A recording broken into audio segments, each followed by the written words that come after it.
Irmãos e irmãs, bom dia. Vamos dar um bom dia mais aquecido. São 48 anos de vida. Bom dia. Bom dia, amém. É um mês muito festivo, né? A Igreja Presbiteriana da Glória fazem seus 48 anos, fora os anos anteriores, né? De existência aí, durante a congregação e etc. Deus abençoe a vida desta igreja, da nossa igreja, né? Bom, o nosso tema vai falar sobre alvos da restauração de Deus. Eu confesso para os irmãos que eu tive uma luta muito grande com Deus. Há muito tempo eu não contendo com Deus, como foi essa semana que se passou. Por causa do aniversário da igreja, veio no meu coração uma palavra sobre motivação, algo que confirmasse no nosso coração a alegria de estarmos na igreja. Só que Deus foi completamente contra. E Ele falou, você vai falar sobre Ageu, vai falar sobre restauração. Eu falei, Senhor, mas restauração, aniversário da igreja... Eu ainda não queria, mas na segunda-feira, irmãos e irmãs, 1h15 da manhã, Deus me acordou e falou assim, vai lá e escreve o que eu tenho para te dizer. E eu fui lá e escrevi, e o Senhor falou, você vai falar sobre restauração. Eu falei, Senhor, está nas tuas mãos, né? Não querendo, mas obedecendo, estamos aqui por regular do nome do Senhor. E ontem eu fiquei muito surpreso com relação a... Quando foi lançado as mensagens do trabalho da semana, que o pastor Geraldo também vai falar à noite sobre restauração.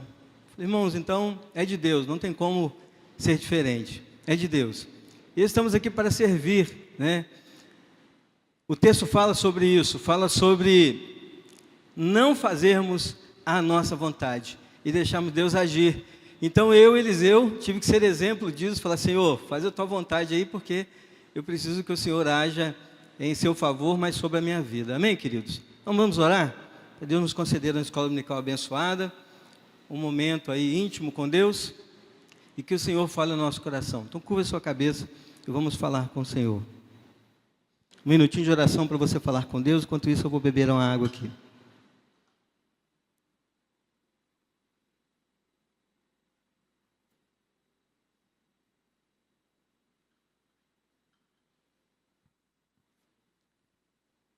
Senhor, louvado seja o Teu nome, Pai, pelas Tuas misericórdias, que elas sempre, enquanto tivermos vida, elas superabundam sobre nós. Muito obrigado, Senhor Deus, pela Sua fidelidade, apesar do povo, apesar da história, ter nuances contraditórios, mas o Senhor ter nos mantido firmes, devido à Tua grande misericórdia. Nesta manhã queremos louvar o Teu nome e pedir ao Senhor que fale ao nosso coração, seja tudo para a honra e glória do Teu nome. O Senhor já tem preparado o que vai nos falar, vai nos dizer, e nós estamos aqui receptivos ao Senhor. Por isso, nos instrua e abra o nosso coração, a nossa mente, para entendermos a Tua palavra.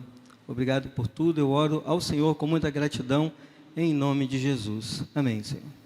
Amém, queridos. Ageu 2, versículo 9, é o nosso texto básico.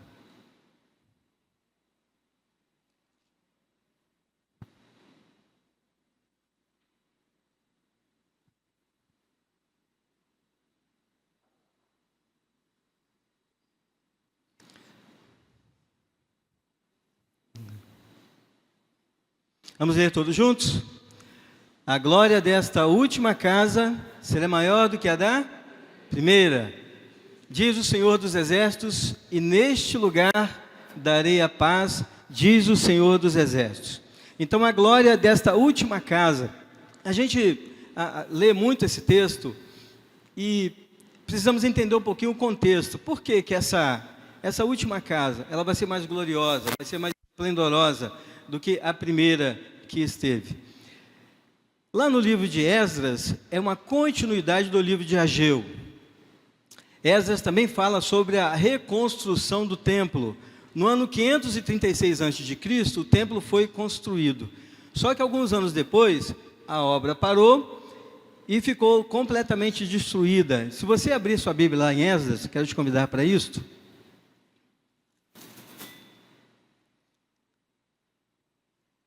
Lá em Esdras capítulo 4, e você segura essa informação por enquanto aí, 4:1. Todas as vezes que nós falarmos sobre restauração na palavra de Deus, pode ser restauração sobre edificação, sobre construção, restauração sobre alicerces. O Senhor, Ele não está falando diretamente sobre essas coisas palpáveis, concretas. Ele está falando sobre vidas. E Deus usa a construção, a edificação, para falar para o seu povo. É claro que Deus quer, deseja, precisa, necessita de um lugar para adoração, como essa igreja é, com seu templo construído com concretos, com ferros, com massas, com ornamentos. Só que o Senhor, através do seu templo, Ele fala com quem? Fala com as vidas, Ele fala com as pessoas. Tanto é que no final dos tempos, essa construção toda vai ser destruída. E o que vai para o céu? O que vai ser salvo? A vida das pessoas. Então, é importante para Deus trabalhar no coração do homem a restauração, porque esta restauração, ela faz com que eu e você caminhemos com Deus. E lá no capítulo 4 de Esdras, o primeiro versículo, ele diz assim, ouvindo os adversários de Judá, sempre tem adversários, lembra disso? Para fazer a obra do Senhor, sempre tem adversários. Então, ouvindo os adversários de Judá e Benjamim, os que voltaram do cativeiro, edificavam o templo ao Senhor Deus de Jacó. Tinha um grupo de pessoas que estavam novamente edificando o templo do Senhor. Estavam trabalhando para que aquela construção novamente fosse reerguida. Só que um grupo de pessoas, vendo aquilo, falou assim, lá no versículo 2. Que versão que você está aí, Rony? Vamos lá no versículo 2, 4:2. Esdras 4:2. Esse grupo de pessoas falou assim, deixai-vos edificar conosco. Eles quiseram edificar a igreja junto, participar da obra. Só que Esdras falou assim, não, porque vocês não têm parte conosco. São pessoas que não têm compromisso com Deus. São pessoas que não fazem parte da linhagem. Então, no momento não, muito obrigado. Nós mesmos edificaremos a obra do Senhor. Lá no versículo 3 está dizendo isso, nós mesmos a edificaremos ao Senhor, Deus de Israel. Pessoas de fora do convívio quiseram ajudar e o povo de Deus falou, não, espera aí, esse compromisso, ele é nosso, não queremos nos misturar. Quando foi lá no versículo 4, estou em Esdras 4 ainda, tá, irmãos? No próximo versículo, então os agentes da terra desanimaram o povo de Judá e que entrando a no edificar. Essas pessoas que não tinham vínculo com Deus, como não acharam guarida junto ao povo de Deus, começaram a falar mal desse povo. Como eles não puderam participar, porque é uma obra exclusivamente do povo de Deus, só o povo que estava ali sabia da importância da edificação desse templo, então o que eles fizeram? Começaram a descer a lenha e a falar contra o povo. E aí os versículos seguintes, eles começam a tramar contra. Olha só, lá no versículo 6, escreveram uma acusação contra os habitantes de Judá e Jerusalém. Esses homens foram lá e escreveram coisas que não existiram, que eram inverdades, para punir o povo, para que o rei Artaxerxes não liberasse o povo para a construção. Olha só como é que funciona o coração das pessoas que não têm vínculo com Deus. Dessas pessoas que às vezes nos atrelamos, fazemos sociedades, são pessoas que não têm compromisso. E pessoas que agem com muita maldade. Então aqui eles armaram contra os filhos de Deus. Por quê, irmãos? Porque o povo de Deus achou melhor caminhar sozinho. Era o sonho deles, a vontade deles, naquele momento, edificar o templo. Então, lá no versículo 12, eles reafirmam a acusação, dizendo assim, eles estão reedificando, eles quem? O povo de Deus. Eles estão reedificando aquela rebelde e malvada cidade. Lá no finalzinho, está vendo lá, depois do ponto, eles estão reedificando aquela rebelde e malvada cidade. Por que rebelde e malvada cidade? Porque estavam fazendo a vontade de Deus? Porque era um povo santo, edificado, separado, transformado, usado por Deus? Olha como trabalha o coração do maligno. Então, eles escreveram e apresentaram a sua calúnia contra os filhos de Deus. Eles estão reedificando aquela rebelde e malvada cidade, e vão restaurando os seus muros e reparando os seus fundamentos. Ou seja, ó rei, a obra está sendo feita. Aquela cidade que deu trabalho no passado vai voltar a dar trabalho de novo, né? E o versículo 13 ele continua dizendo: saiba ainda o rei que se aquela cidade se edificar, se aquele povo for vitorioso, se essa obra ela for para frente, olha só o que o texto continua dizendo: e os muros se restaurarem, eles não pagarão os direitos, os impostos, os pedágios, e assim causarão prejuízo ao rei. Irmãos, o que rola na sociedade? Financeiro, dinheiro. O que rola na política? Financeiro, dinheiro. Não são todos, irmãos, não são todos. Mas na média, o que rola é isso, são fatores financeiros. E esses homens maldosos vão justamente no calcanhar de Aquiles do rei. Falar: rei, olha, se esse templo se edificar, o senhor não vai ver dinheiro. E aí? O rei coça a cabeça. E aí o que ele faz? Lá no versículo 19, essas pessoas que estavam com o coração maldoso, falam assim: rei, volta lá na história e pesquisa o que esse povo fez contra os reis.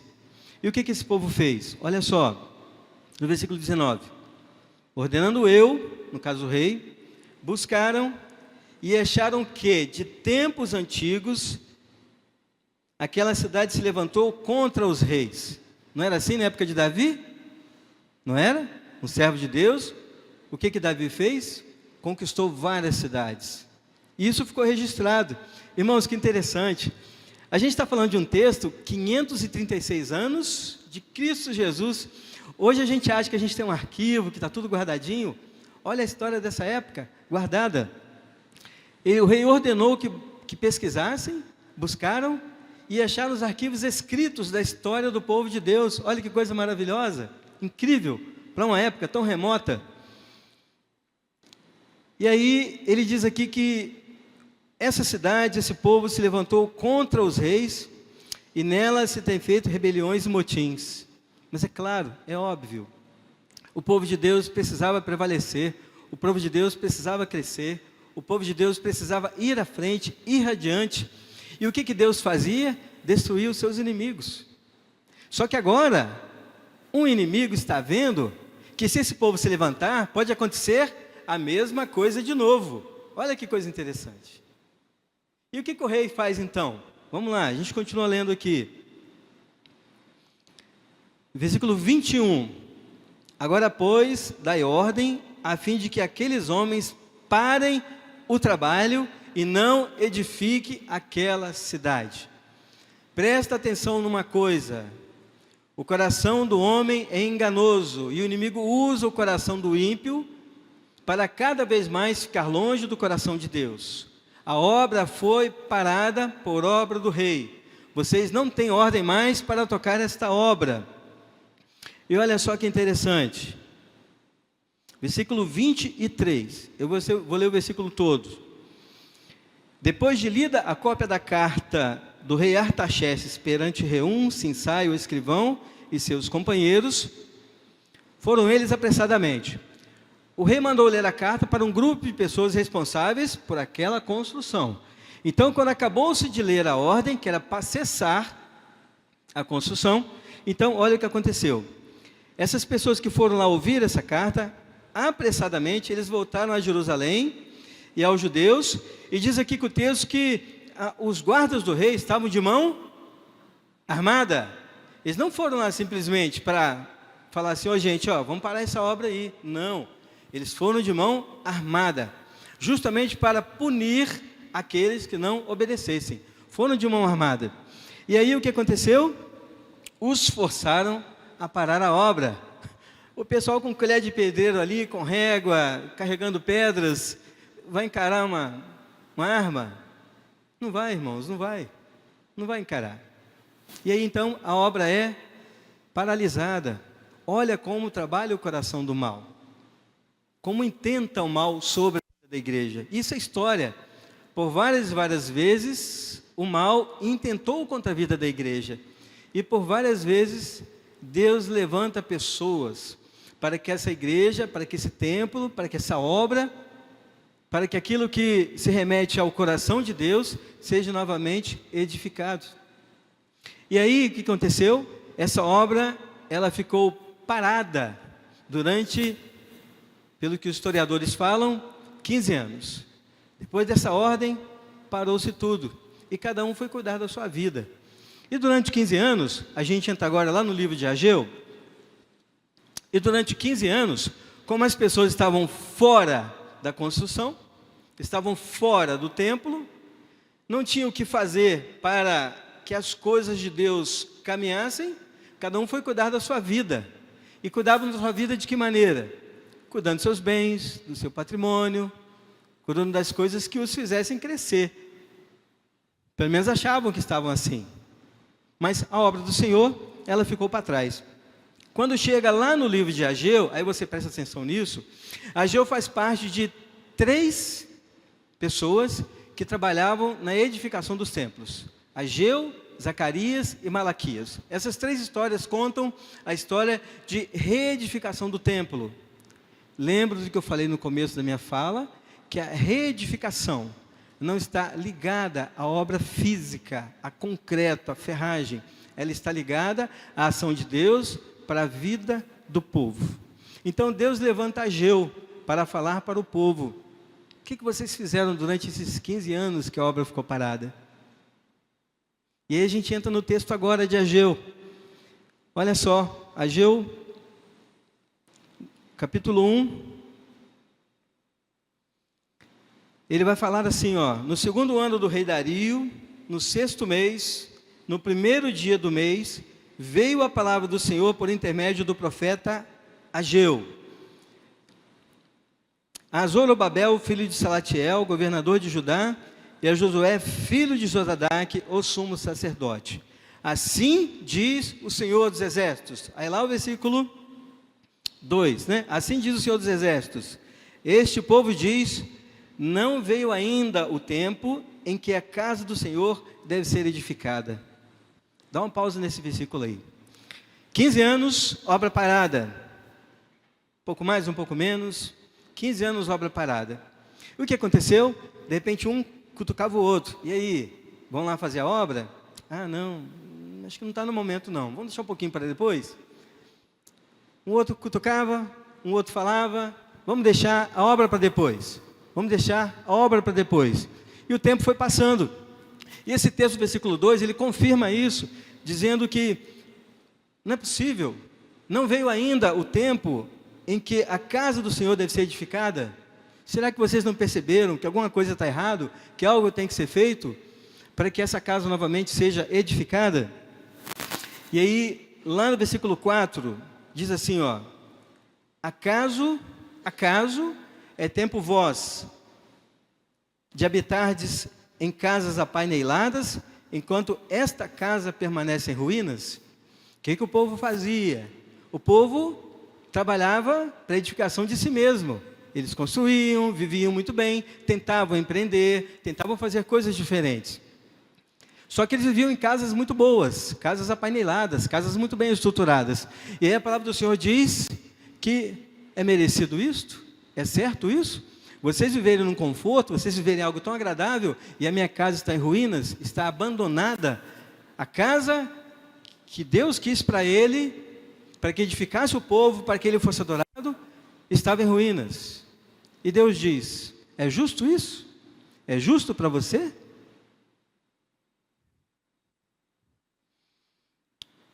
Lá no versículo 5, tem uma frasezinha fantástica, lá no finalzinho do versículo 5. Considerai o vosso passado.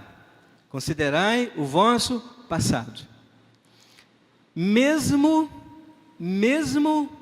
o pessoal trabalhando para si mesmo, eles não tiveram prosperidade. Quando a gente lê o início do texto, fala assim: poxa, vocês estavam numa casa muito boa, mas a custo de quê vocês estavam nessa casa muito boa? Vocês viviam muito bem, sim, mas a custo de quê? Aí o versículo 6 começa a dizer, versículo 6: Tendes semeado muito e recolhido pouco. Comeis, mas não chega para fartar-vos. Bebeis, mas não dá para saciar-vos. Vestivos, mas ninguém se aquece. O que recebe salário, recebe-o para pô-lo num saquetel furado. Tem muita gente que tem dúvida por que a história do saquetel furado. Está aqui. Pessoas que trabalhavam muito para se autorrealizar. Se esgotavam de trabalhar. Você conhece gente assim, cansada, que trabalha, que não tem prosperidade, que a coisa não vai para frente, a pessoa acorda de manhã, tenta fazer um monte de coisa, tem um dia cansativo, vai para casa só para dormir, para no outro dia acordar de novo, o dia não rende, as coisas não rendem, o dinheiro no final do mês não dá. A Bíblia diz aqui que essas pessoas estão vivendo desse jeito, até conquistavam uma coisinha assim, até que pelo esforço, pelo estafa de trabalho, conseguiam alguma coisa, mas estavam cansados. E aqui diz que não havia prosperidade. Por que, irmãos, que não havia prosperidade? Porque estavam fazendo para benefício próprio, enquanto a casa do Senhor estava abandonada. Isso ficou muito claro. E o versículo 7, ele fala de novo, a mesma frase. Olha lá, ó. Considerai o vosso passado. Quem que está dizendo isso? O Senhor dos Exércitos. Considerai o vosso passado. E do versículo 8 em diante, aliás, o versículo 9, o versículo 9, ele confirma essas coisas também. Que esperastes muito, eis que veio a ser pouco, e esse pouco, mesmo quando chegou, Deus o dissipou. Então, o povo trabalhava muito cansado, porque o povo havia se esquecido de Deus.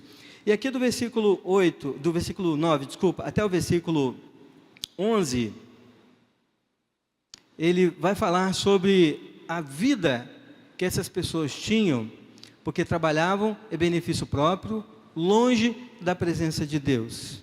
Versículo 11: fiz vir a seca sobre a terra, sobre os montes, sobre o cereal, sobre o vinho, sobre o azeite, sobre o que a terra produz, como também sobre os homens, sobre os animais e sobre todo o trabalho das mãos.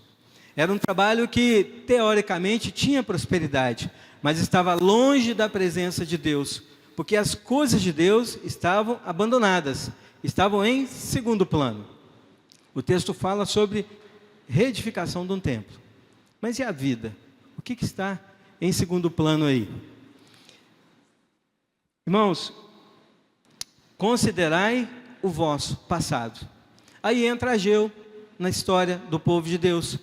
Ageu, ele era um profeta, um homem popular do povo, um cara camarada. Todo mundo gostava de Ageu.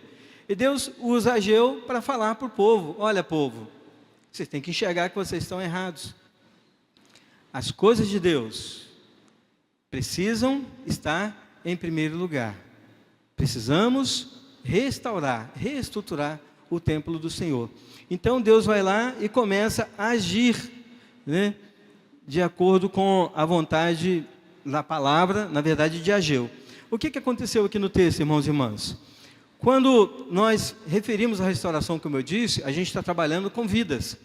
Então, Deus faz com que Ageu, ele tenha um cronograma da obra, um cronograma de atitudes, de ação, para que aquela obra seja novamente reedificada. E Deus sempre, através da história, ele promove restauração e interação para a vida do seu povo. Lembre dessa frase. Através da história, Deus cria meios, métodos para interagir, para agir sobre o seu povo. O foco de Deus não é pessoal, aliás, ele é pessoal e ele é íntimo também, e não tem nada a ver com essa questão de restauração e largar tudo para lá. A preocupação não era somente a obra, mas era também a restauração da vida do seu povo. Ageu era um líder, e um líder que todo mundo gostava. E das pessoas que tinham na época, Deus fala assim: ó, eu vou usar Ageu, porque Ageu tem uma boa entrada no povo, Ageu tem uma boa aparência com o povo gosta de Ageu. E aí o que ele faz? Ele então fala com o povo. Agora, uma das estratégias e jeito de Ageu sempre foi de encorajar o povo.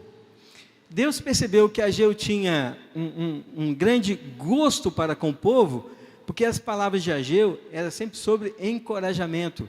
Ageu não puxava o povo para trás, mesmo antes de ser chamado por Deus aqui. A história de Ageu conta que ele é uma pessoa que sempre estava incentivando o povo a fazer o seu melhor. E de repente ele era uma das pessoas que ficava incomodando o povo a restaurar novamente, a retomar a obra do Senhor. Então Deus fala para Ageu, fala: Ageu, você vai falar para o meu povo. Está lá no capítulo 1, versículo 1. Agora, qual é a estratégia de Deus para com o povo? Lá em Ageu 1, versículo 1, ele está dizendo para quem? Olha só, para quem que o texto está sendo endereçado? Vê se você consegue entender aí. Ageu capítulo 1, versículo 1. É preciso fazer a obra, é preciso retomar a obra, mas essa primeira impressão que eu tenho, esse primeiro texto, está sendo endereçado a quem? No segundo ano do rei Dario, no 6º mês, no primeiro dia do mês, veio a palavra do Senhor, por intermédio do profeta Ageu, a quem? Quem que era Zorobabel? Presta atenção, quem que era Zorobabel? Filho de Salatiel, governador de Judá. Ele estava lidando com qualquer pessoa? Não. Ele estava lidando com gente da alta, com gente que era autoridade. E depois ele fala quem? A Josué, que não é Josué filho de Num, do livro de Josué, isso aqui é outro Josué. Esse Josué aqui é filho de Josadaque, o sumo sacerdote. Então a primeira coisa que Deus faz para restaurar o templo é ir nas pessoas de autoridade, pessoas que podem fazer a diferença no povo. Deus poderia ter feito, irmãos e irmãs, várias coisas acontecerem, mas nesse texto, Deus foi nas autoridades. E a segunda coisa, Ageu 2:1, para quem que ele procura novamente? Capítulo 2, versículo 1. Aí lá no finalzinho do texto, dizendo, próximo, pula um pouquinho, Rony, o próximo. 2:2. Isso. Fala agora quem? Já estamos no capítulo 2, versículo 2. Fala agora quem? A Zorobabel, que já tinha falado antes, governador de Judá. A Josué também, que já tinha falado antes. E agora fala quem? Ao resto do... Primeiro ele ocupa quem? Zorobabel e o Josué. Fala com Zorobabel e Josué. Depois, então, lá no capítulo 2, ele manda falar para o resto do povo. Olha a sequência que Deus faz. Aí, lá na frente, no capítulo 2, versículo 10. Olha só. A quem que ele procura novamente para dar uma palavra de ânimo e encorajamento. 2:10. O próximo versículo, 11 no caso. Isso aí. Aí está só o cabeçalho. Diz o Senhor dos Exércitos, pergunta agora a quem? Aos sacerdotes.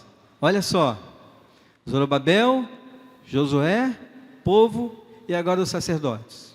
Cada um no seu tempo, cada um com uma informação, mas todas elas voltadas para o mesmo propósito, que era da edificação do templo. Irmãos, por que Deus age na vida do povo e Ele vai dando porções detalhadas, porções mais homeopáticas, vamos colocar assim? Porque cada um de nós tem uma vontade, cada um de nós tem um desejo. Tem um comentário bíblico que fala que esta obra ela ficou parada durante esses 15 anos, porque cada um queria fazer a sua maneira. E tem um autor que ele ainda fala que existia uma divisão entre os mais novos dos mais velhos dentro do povo.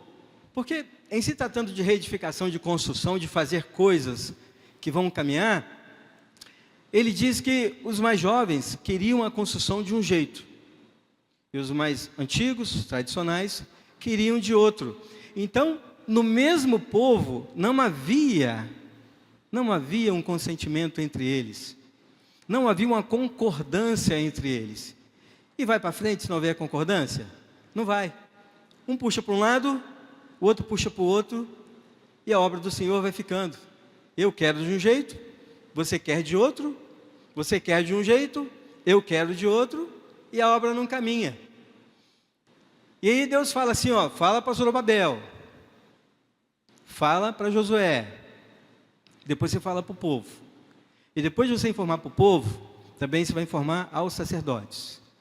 E essa sequência de Deus, ela é extraordinária, porque mostra que Deus tem um comportamento para cada situação. A mesma palavra que o Senhor fala ao meu coração, Ele vai falar com você, só que de forma diferente, porque nós não somos iguais, nós entendemos de forma diferente.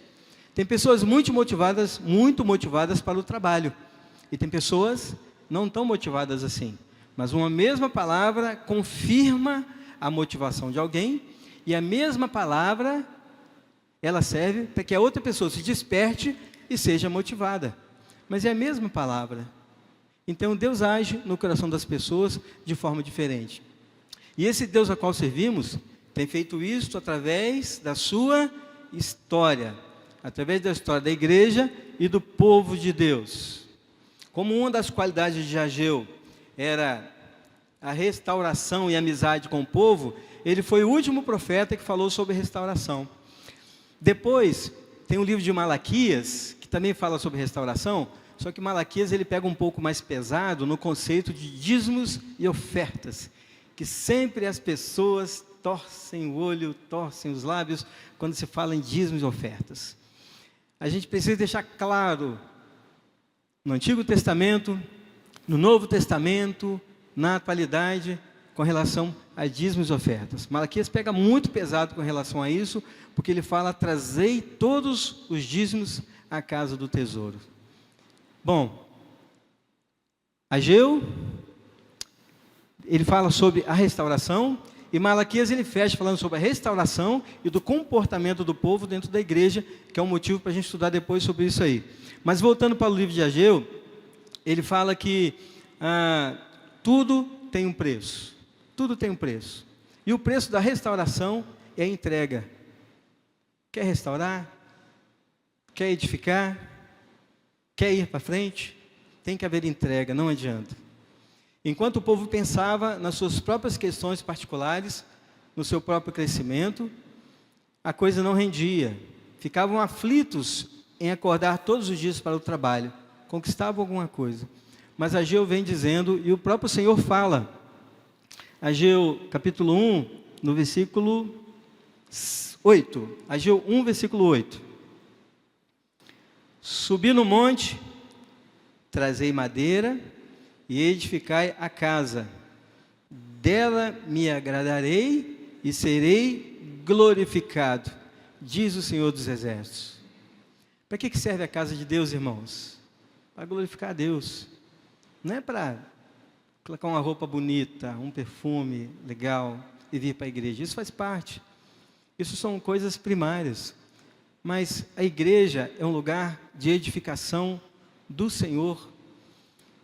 E as igrejas da atualidade, elas estão se movimentando, e talvez no meu olhar, na minha concepção, me perdoem se eu estiver errado, mas estão se distanciando um pouquinho da vida com Deus, biblicamente falando. Porque tudo hoje é prosperidade, tudo hoje é mil maravilhas, você é capaz, você pode. Pode sim, mas o povo também era capaz, também podia. Mas estavam se matando de trabalhar e não tinham prosperidade. A prosperidade, ela está em Deus. Lembra que a mesma palavra, ela entra no coração e se comporta de forma diferente, porque Deus sabe quem somos.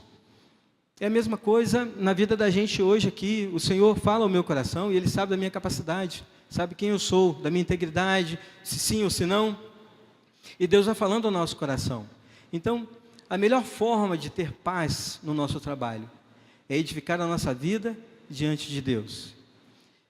E aí, Ageu fala isso para o povo, vamos reedificar o templo.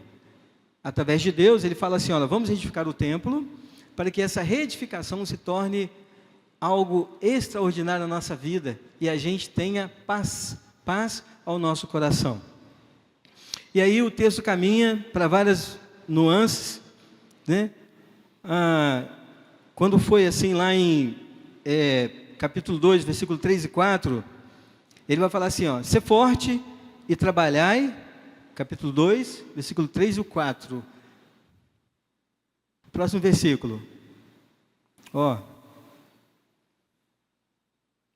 Ora, pois, ser forte, Zorobabel, diz o Senhor, e ser forte, Josué, filho de Josadaque, o sumo sacerdote, tu e todo o povo da terra. Está falando para todo mundo. Ser forte, diz o Senhor, e trabalhai, porque eu sou convosco, diz quem? Ele fala para todo mundo, ele cita nome por nome. Ele fala, ser forte, corajoso, porque eu sou convosco, diz o Senhor dos Exércitos. Irmãos, e quem sabe, quem já experimentou da bondade, da mão de Deus sobre a vida, sabe que é algo extraordinário. Ser forte e corajoso, porque eu, Senhor, sou convosco, diz o Senhor dos Exércitos. Eu quero fazer aqui só uma observação, é que na nossa vida de igreja, na nossa vida, no nosso dia a dia, a gente tem que parar para pensar naquilo que é propósito de Deus, ou naquilo que é gosto nosso, que a gente confunde muito isso. Eu quero assim, o outro quer assado. O que acontece? A coisa não caminha, há um rompimento aí. Então, só para vocês pensarem, Escola Dominical é para isso, para vocês pensarem. Até que ponto que estamos vivendo? É gosto meu ou realmente é vontade de Deus para a nossa vida? Pensa agora, na estrutura que você tem enquanto igreja, enquanto pessoa. O que é vontade sua? O que é realmente vontade de Deus para a sua vida? Você tem feito realmente aquilo que Deus quer? Eu tenho feito aquilo que Deus quer? Ou eu tenho colocado as coisas pelo meu gosto, pelo meu prazer? Eu acho muito bonito esse texto de Ageu, e lá em Esdras também, porque Deus vai falar primeiro para líderes.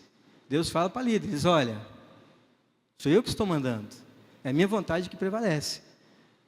E depois ele fala para o povo, para que o povo entenda que a liderança já foi preparada. E depois do povo, ele fala para os sacerdotes, ele vai falando para quem quer de direito. Mas ele deixa muito claro isso, olha, Deus falando que a vontade dele, ela é soberana, ela é absoluta. As questões relacionadas à igreja, elas são muito complexas.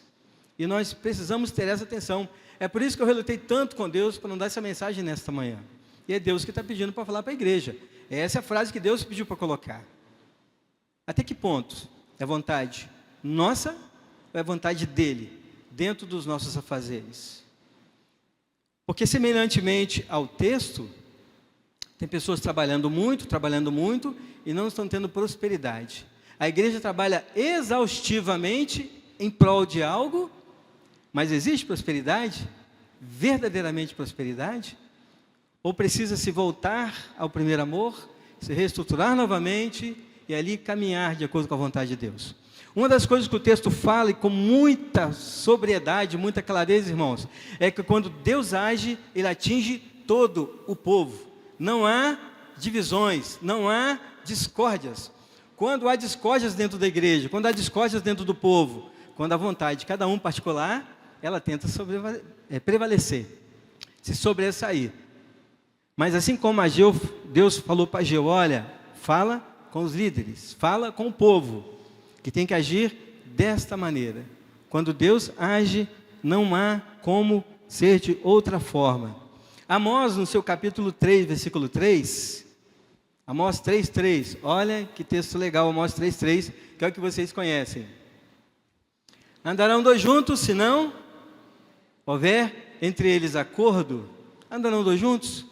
Se cada um quer do seu jeito, se cada um quer a sua vontade, vai ter acordo? Quando vai ter acordo? Jamais vai ter acordo. O que a gente vê são confusões. Cada um quer de um jeito e a coisa não caminha. E quem é prejudicado com isso? A obra do Senhor, ela é prejudicada. Gostos pessoais. Provérbios 4, versículo 12. Provérbios 4, versículo 12.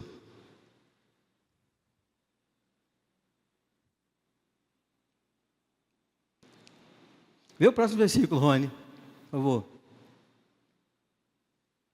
Não. Ache para mim, por favor, se alguém prevalecer contra um, o cordão de 3 bordas não se rebenta. Qual que é? Eclesiastes, né? Eclesiastes 4:12, será que é ele? Olha, por favor, aí.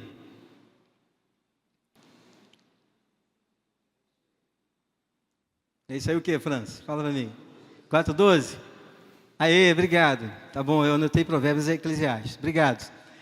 Se alguém quiser prevalecer contra um, olha que coisa linda, maravilhosa. Os 2 lhes resistirão. O cordão de 3 dobras não se rebenta com facilidade. Aqui está falando de união, de alicerce.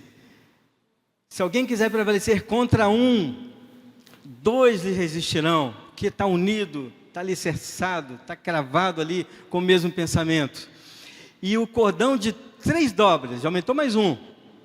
O que é um, aparentemente, entre aspas, enfraquecido. Quando junta 2, se fortalece. E aí, a Bíblia fala sobre 3, não precisa de mais. Com 3, o cordão de 3 dobras não se rebenta com facilidade. Pode vir desafios, pode vir imprevistos, pode vir o que for. O cordão de 3 dobras, ele não se rebenta com facilidade. O texto fala sobre união, fala sobre relacionamentos. O tanto que nós nos relacionamos nos dias de hoje. O cordão de 3 dobras não se rebenta com facilidade. Para o que estão dispostos em trabalhar, querendo prevalecer, mas não com a sua vontade, de acordo com a vontade de Deus, deixando os gostos pessoais absolutamente de lado, o cordão de 3 dobras, ele vai prevalecer. Mas aqueles que vão insistir, irmãos e irmãs, em fazer da igreja a sua vontade, o seu jeito de fazer e acontecer, a coisa não vai caminhar. Não vai caminhar. E há aqueles que acham que está tudo bem, e há aqueles que acham que não está tudo bem. Só nisso já há divisão. Só assim já há divisão. Enquanto um pensa que está bem, outro pensa que não está bem, já há divisão. Não é verdade? É preciso ter o mesmo pensamento. A partir do momento, biblicamente, que o povo tem o mesmo pensamento, as coisas são edificadas. Zorobabel, como líder, ele soube ouvir a vontade de Deus. E eu quero partir para encerrar. Zorobabel, como líder, ele soube fazer a vontade de Deus. Quero convidar você a ler comigo em Ageu 20, o versículo 20 até o 23.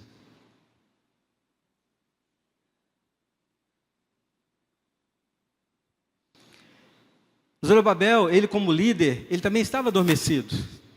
Deus não precisava falar com Ageu para falar para Zorobabel, se Zorobabel não tivesse adormecido, não é verdade? Ora, e Zorobabel era um homem que Deus amava. Deus gostava muito de Zorobabel. Mas por que Deus falou com Zorobabel? Porque ele estava adormecido. Zorobabel era uns do que estavam fazendo a sua própria vontade, do seu próprio gosto. Então Deus, quando lança a sua palavra para Ageu falar com Zorobabel, Zorobabel imediatamente obedeceu. E olha o que o texto diz. Ageu, lá no seu versículo 20, assim, 2:20, vamos ler.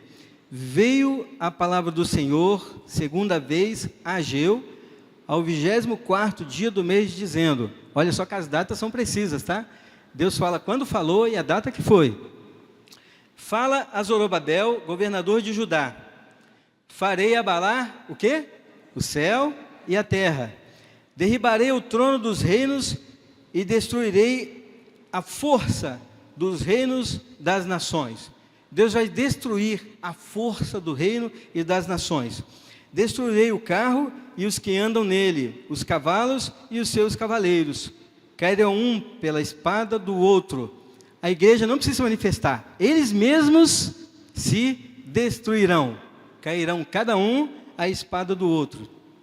Versículo 23. Naquele dia, diz o Senhor dos Exércitos, tomar-te-ei, ó Zorobabel, filho de Salatiel, servo meu, diz o Senhor, e te farei como um anel de selar, porque eu te escolhi, diz o Senhor dos Exércitos. Deus vai exaltar aquele que deu ouvidos à voz do Senhor. Irmãos, através dos tempos, o que estão querendo fazer, é calar a voz da igreja.